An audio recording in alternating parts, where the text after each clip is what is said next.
Welcome to physics mafia. आज यार अपना इरोडो हिट लिस्ट सीरीज का इरोडो का क्वेश्चन नंबर 1.7 जिसको हम सोल्व करने वाले हैं।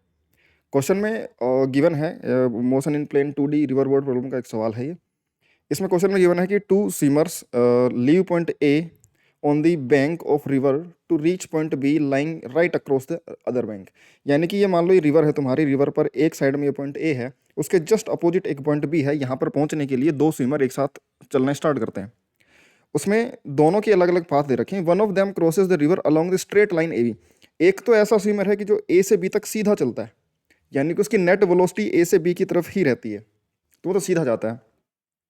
और while the other swims at right angle to the stream then walks the distance that he has been carried away by the stream to get to point B.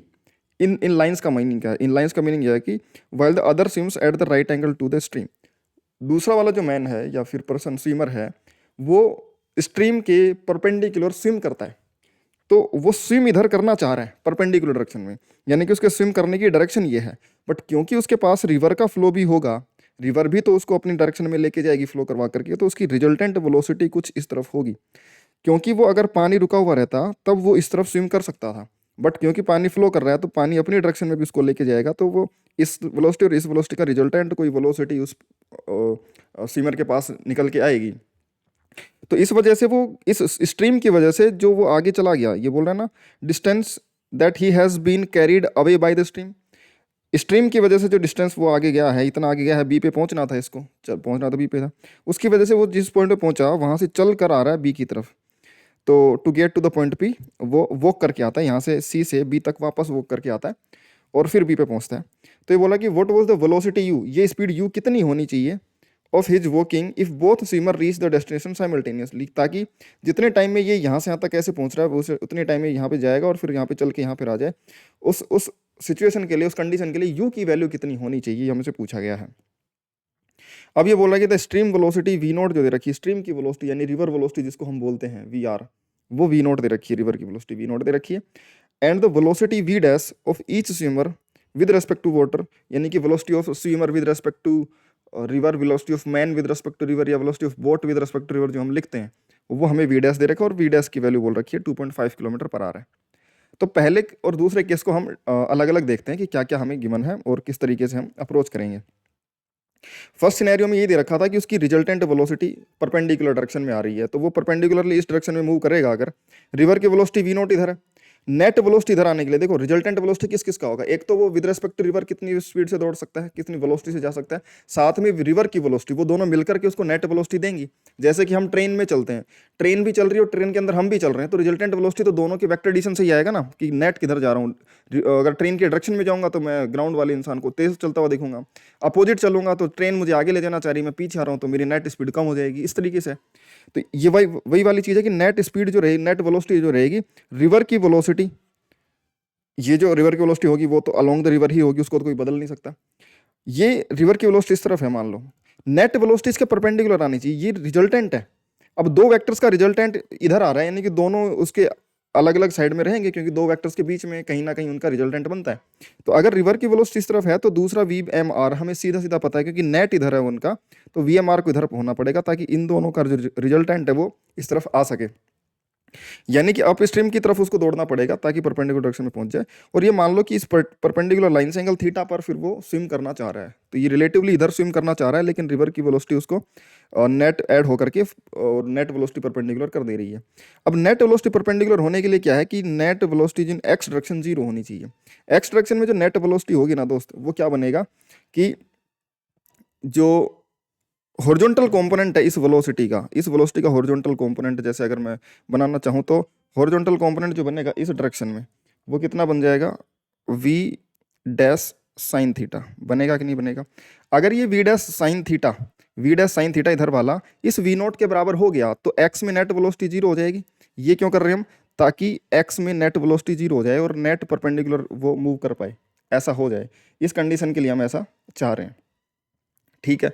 फिर यहाँ से condition निकल के आ जाएगी V naught equal to V dash sine theta, और यहाँ से साइन थीटा की वैल्यू निकल के आ गई। अब इस तरफ जो नेट वेलोसिटी है, नेट वेलोसिटी वी जो है वो तो वी डैश कोस थीटा बनेगी, क्योंकि देखो एक्स में वी नॉट है, इसका तो वाई में कंपोनेंट आने से रहा, तो वाई डायरेक्शन में जो वेलोसिटी मिल सकती है रिजल्टेंट, वो इसी के कंपोनेंट से आ सकती है। यानी वी जो बनेगा वो वी डैश कोस थीटा, तो हमें कोस थीटा चाहिए, तो साइन थीटा से हमने कोस थीटा निकाल दिया। इसको बोल दिया कि ये परपेंडिकुलर बाई हाइपोटेनस होता है, हाइपोटेनस से निकाल दिया बेस। बेस क्या होगा, हाइपोटेनस का स्क्वायर माइनस परपेंडिकुलर का स्क्वायर का रूट, यानी कि वी डैश का स्क्वायर माइनस वी नॉट का स्क्वायर का रूट, ये तो बन गया बेस अपॉन में नीचे यही परपेंडिकुलर वी डैश। समझ में आ गई बात, ये कोस थीटा आ गया। अब जो हमें ये रिलेशन पता है कि इस डायरेक्शन में जो नेट वेलोसिटी आएगी v, वो v डैश कोस थीटा होगी, तो v डैश कोस थीटा में यहाँ से v डैश को उधर भेज दो, देखो v dash into cos theta क्या बन जाएगा, यही बन जाएगा square root of v dash square minus v naught square, ये v तुम्हारा नेट स्पीड हो जाएगी। अब इस स्पीड से अगर वो चलेगा तो टाइम कितना लगेगा क्रॉसिंग का, उसको t1 बोल देते हैं। ठीक है, तो ये t1 कितना बन जाएगा, ये डिस्टेंस विड्थ d अपॉन में इस तरफ की velocity v dash cos theta cross करने की, तो d अपॉन में ये v यानी कि d by v dash cos theta, और v डैश कोस थीटा की वैल्यू ये है, तो क्रॉस करने का जो टाइम है हमारे पास में ये निकल के आ गया। ऐसा मैं बोल सकता हूँ कि जो तुम्हारा टाइम है वो d अपॉन में this square root of v dash square minus v naught square. चलो ठीक है, t1 आ गया। दूसरा जो हमारे पास है कि ये परपेंडिकुलर स्विम करने की कोशिश करता है, बट क्योंकि रिवर की वेलोसिटी को इधर ले जाना चाहेगी, तो नेट वेलोसिटी मान लो कुछ भी इधर आ गई है। ठीक है, तो अब क्रॉस करने के जो एफर्ट हैं वो तो इसी डायरेक्शन में है, यानी कि वाई डायरेक्शन में जो वेलोसिटी है वो तो यही है, वी डैश पूरी की पूरी इस बार क्रॉस करने में लगी हुई है, लेकिन एक्स डायरेक्शन की वेलोसिटी उसको आगे जरूर ले जा रही है। क्रॉस करने का अगर टाइम मैं पूछूं कि भाई क्रॉस कितने समय में हो जाएगा, सिर्फ मैं क्रॉस करने में समय जो लगेगा वो वाई डायरेक्शन में क्रॉसिंग हो रही है, तो वाई डायरेक्शन की डिस्प्लेसमेंट अपॉन वाई डायरेक्शन की वेलोसिटी, क्रॉस करने का टाइम तो सिर्फ डी बाई वी डैश होगा, लेकिन उस क्रॉस करने वाले टाइम में पार्टिकल पहुंच कहाँ जाएगा, क्रॉस करने वाले पार्टिकल में इस वी नोट की वजह से फाइनली वो यहाँ पर पहुंच जाएगा। यानी मैं बोल सकता हूँ ए से सी तक जाने का समय तो मैं सीधा ही निकाल सकता हूँ इस डायरेक्शन की डिस्प्लेसमेंट अपॉन में इस डायरेक्शन की वेलोसिटी, क्योंकि क्रॉसिंग हुई है। अब उसमें एक्स की वेलोसिटी होने की वजह से एक्स में डिस्प्लेसमेंट आ गया, वो बात अलग है।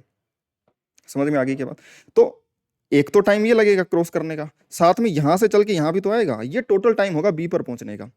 तो T2 जो टाइम है वो जो बी पे पहुंचने का टाइम है, हम बोल सकते हैं भाई यहां से चला तो ए से सी तक का जो टाइम होगा वो, प्लस सी से बी तक का जो टाइम होगा वो, ए सी और सी बी के बीच का जो टाइम है, दोनों हमें ऐड करने पड़ेंगे तब जा करके हम पहुंचेंगे। अब यहां से यहां तक का ये जो टाइम है, इस टाइम को मैं या तो ए सी अपॉन में ये वाली वेलोसिटी वी लिखूं, इस टाइम को मैं ऐसा भी लिख सकता हूँ, इस टाइम को, और मैं ऐसा भी लिख सकता हूँ ए सी अपॉन में V net speed. Net speed जो बनेगी V naught square plus V dash square का स्क्वायर रूट, वो इस डायरेक्शन में नेट स्पीड बनेगी, क्योंकि दोनों परपेंडिकुलर, तो रिजल्टेंट तो यही आएगा। बट उसकी जरूरत नहीं है हमें, है ना। हम सीधा लिख सकते हैं क्रॉस करने का जो समय होगा, क्रॉस करने में इधर की तरफ डिस्प्लेसमेंट इतना होगा, इस स्पीड से होगा, तो क्रॉस हो जाएगा इतने टाइम, बट वो पहुंच यहाँ पर जाएगा उतने टाइम में। यहाँ से निकालोगे तो भी ये रिजल्ट बनेगा। तो D by V dash plus यहाँ से यहाँ तक का समय क्या होगा, ये बी सी डिस्टेंस अपॉन में यहाँ पे चलने की स्पीड यू थी, तो ये डिस्टेंस अपॉन में स्पीड यहाँ का टाइम आ जाएगा बी सी अपॉन में यू, तो ये टोटल टाइम बन गया T2। अब बी सी जो डिस्टेंस है, बी सी डिस्टेंस, इसको क्या लिख सकते हैं, बी सी डिस्टेंस कितने क्रिएट हुई, जब पार्टिकल एक्स में चला, यानी स्विमर जो तुम्हारा एक्स में चला, एक्स में किस वजह से चला, वी नोट की वजह से। तो ये एक्स का डिस्प्लेसमेंट है ना, कितने टाइम में, जितने टाइम में क्रॉसिंग हुई उतने टाइम में वो यहाँ पे पहुंचना था, लेकिन एक्स की वेलोसिटी की वजह से इतना आगे आ गया, तो नेट यहाँ पर पहुंच पाया। तो एक्स डायरेक्शन में सेम जितने टाइम में वाई में क्रॉस करा उतने टाइम में एक्स में कितना चल गया, वो एक्स की वेलोसिटी इंटू यहाँ से यहाँ तक का टाइम, और यहाँ से यहाँ तक का टाइम में पता है डी बाई वी डैश जो हमने निकाल रखा है टी ए सी। तो मैं बोल सकता हूँ भाई बी सी जो बनेगा वो एक्स की velocity V naught into time A से सी तक जाने का टाइम ये, और ए से सी तक जाने का time D by V dash है, V naught into D by V dash बन गया। अब ये जो T2 बनेगा, इसमें इसकी जगह ये जो बी सी है, बी सी की जगह V naught D by V dash रख देंगे, डिवाइड बाई यू है ही, और ये टोटल T2 बन जाएगा तुम्हारे पास में। समझ में आ गई बात। हमें जो गिवन है ये दे रखा है कि T1 और T2 बराबर हैं, तो वो कंडीशन लगा देंगे, गिवन है T1 is equal to T2 की, दोनों टाइम सेम टाइम में पहुंचते हैं बी पॉइंट पर। अब दोनों को बराबर रख देंगे, डी से डी सारे काट देंगे, अब यू वी नोट और वी डैश इन्हीं में रिलेशन बनेगा, और क्योंकि हमें यू निकालना है तो इन दोनों को एक तरफ भेज दूंगा, इसको एक तरफ रख लूंगा ऐसे, और फिर बाकी वी नोट और वी डैश इन दोनों को इस तरफ भेज दूंगा, और फिर यू कैलकुलेट कर लूंगा। थोड़ी सी कैलकुलेशन है, कोई मुश्किल कैलकुलेशन नहीं है, बस वो करके दिखा रखा है, और यहाँ से यू निकल के आ जाएगा कि यू कितना होगा। अब क्योंकि हमें न्यूमेरिकल वैल्यू भी कैलकुलेट करनी हो सकती है, तो वी नोट और वी डैश की वैल्यू दे रखी है, तो वी नोट और वी डैश यहाँ पर रखेंगे तो हमारे पास यू निकल के आ जाएगा 3 किलोमीटर पर आवर। समझ में आ गई क्या बात, तो आई होप कि समझ में आया होगा। तो ऐसे और सॉल्यूशंस के लिए चैनल को सब्सक्राइब कर लेना, अपने फ्रेंड्स के साथ शेयर करना ऐसे अमेजिंग सॉल्यूशंस के लिए, और बाकी मिलते हैं नेक्स्ट सॉल्यूशन के साथ में नेक्स्ट वीडियो में। बाय।